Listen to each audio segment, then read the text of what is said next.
Assalamualaikum warahmatullahi wabarakatuh. Siswa kelas 8, selamat pagi. Selamat bertemu lagi. Selalu sehat ya, selalu semangat, pantang menyerah. Nah, ya, sesuai dengan materi yang akan kita bahas. Hari ini kita masuk di bab keempat, yaitu tentang semangat kebangkitan nasional tahun 1908 ya. Namanya semangat, wah ini pas sekali dengan jiwa kalian yang jiwa muda, semangat pantang menyerah, harus sukses, harus berhasil gitu ya. Tapi jangan lupa kita harus selalu ingat adanya Allah yang Maha Kuasa ya. Oke, jadi kita berusaha terus, tapi harus diikuti doa, ya. Jangan sampai ada kata-kata bijak para cendekiawan, orang pintar, ulama mengatakan jika kita berusaha tapi tidak dengan diikuti doa, itu nanti akan sia-sia, ya. Kemudian ya, atau dikatakan sombong begitu ya, usaha wah ini ya.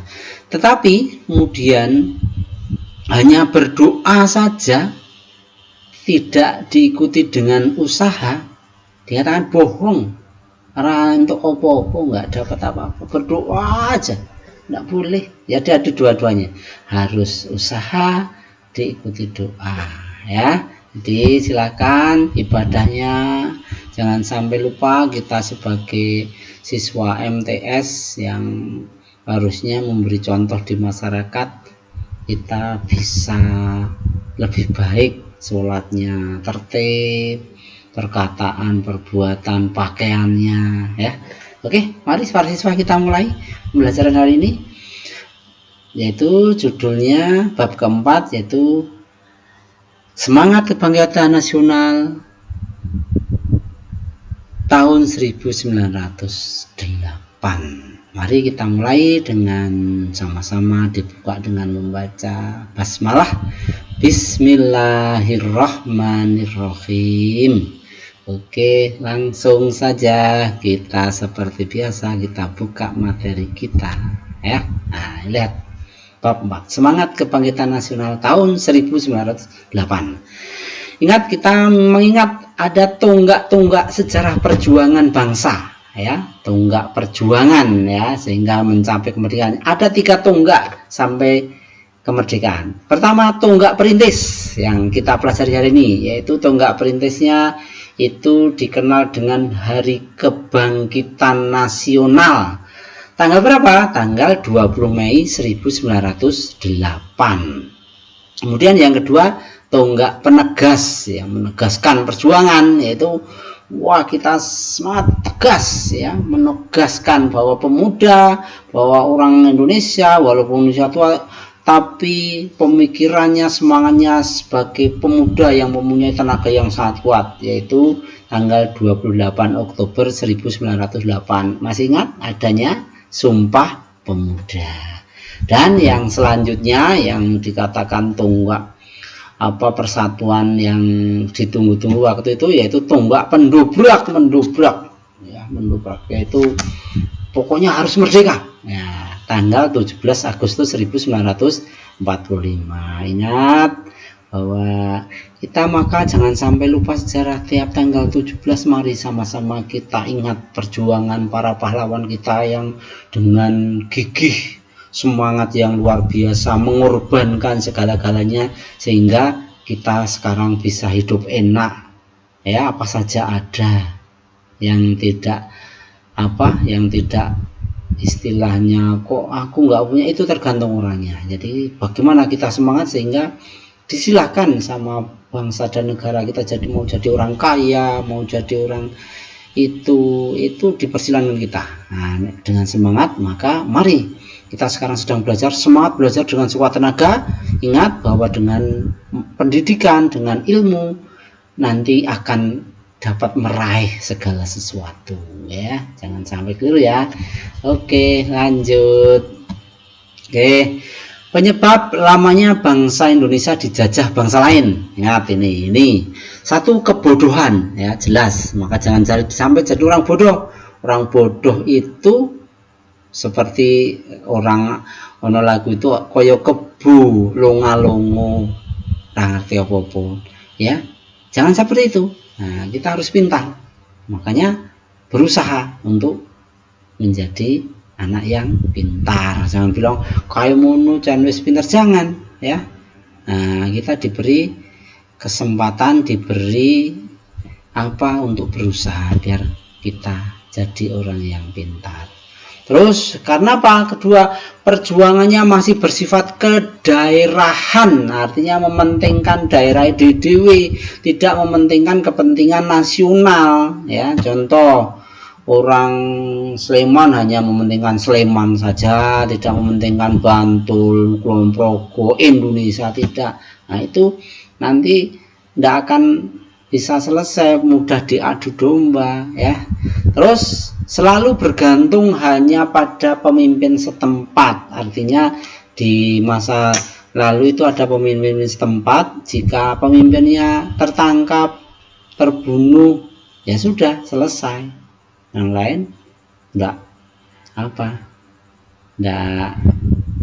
terus jadi bingung gitu ya. Terus senjatanya masih tradisional.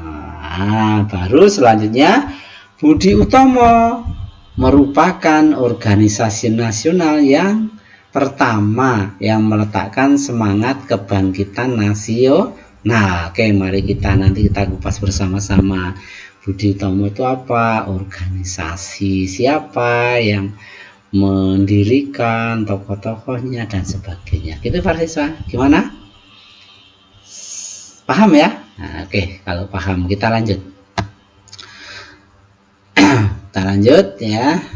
Pertanyaannya. Nah, pertanyaan untuk didiskusikan ini perlu dan perlu ditulis dulu juga nanti untuk kalian bahan untuk dicari sendiri-sendiri ya. Ini walaupun harusnya didiskusikan tapi ini Pak Adi minta sendiri-sendiri aja ya. Pertama, tuliskan akibat penjajahan itu secara umum ya, mengulang lagi opo to akibatnya dijajah. Nah, yang kedua, mengapa perjuangan melawan penjajah selalu mengalami kegagalan? Tadi itu sudah ada. Terus, tiga, sebutkan politik yang digunakan untuk menjajah Indonesia. Ada politik-politik ya, nanti di situ tinggal kalian buka. Dan tokoh yang menerapkan siapa saja. Yang keempat, sebutkan tokoh-tokoh bangsa yang berjuang melawan penjajah. Banyak banget ini ya. Silakan sepengetahuan kalian, tapi jangan ngawur, jangan hanya tulis siapa umpamanya apa si Brewo si ini, jangan, yang memang betul-betul kita tahu pejuang. Terus siapa Van de Venter itu ceritakan. Oke ya, tinggal nanti buka di buku paket atau LKS ya. Sebutkan beberapa orang Belanda yang peduli dengan penderitaan bangsa. Ternyata ada orang Belanda itu yang punya kepedulian terhadap bangsa Indonesia. Nah, nanti kalian cari.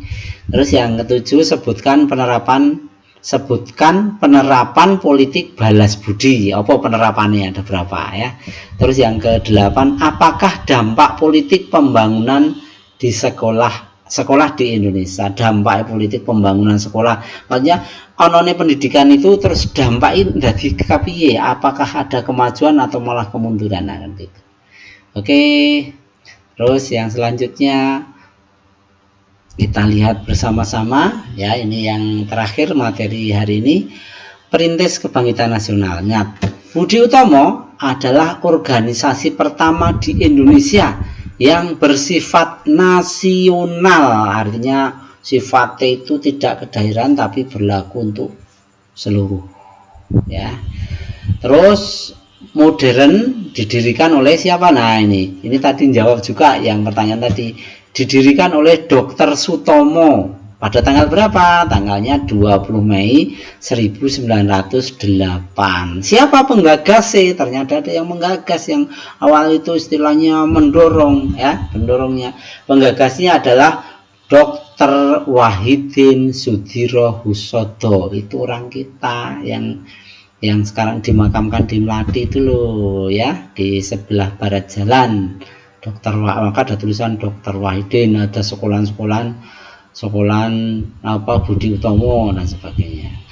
Yaitu cara yang digunakan rakyat harus cerdas, untuk itu perlu pendidikan dan pengajaran serta memupuk kesadaran kebangsaan. Jadi betul ya, nek kita hanya mengandalkan senjata kita tradisional, orangnya bodoh-bodoh, gampang diapusi, mudah diadu domba, maka perlu mencerdaskan dulu biar tahu bahwa kita itu dijajah, kita itu diadu domba.